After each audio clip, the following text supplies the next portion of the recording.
Alright guys, it is Monday morning. It's early. Yes, I'm actually up early. Just puttering around the garage.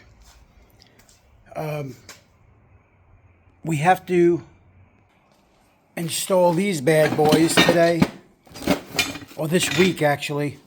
It's going to take a little effort, but we'll do it. Hopefully everything is what it should be.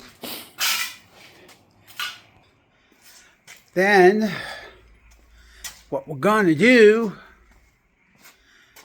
is finish the trunk area on here, the back piece, and get it all welded in finally.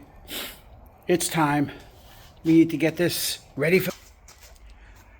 And I think Joe is, being that it's going to be raining, I'm going to have Joe finish these and wrap the motor. And then we start sanding on the body. Okay guys, we're going to get our day started. Like and subscribe. We will see you later.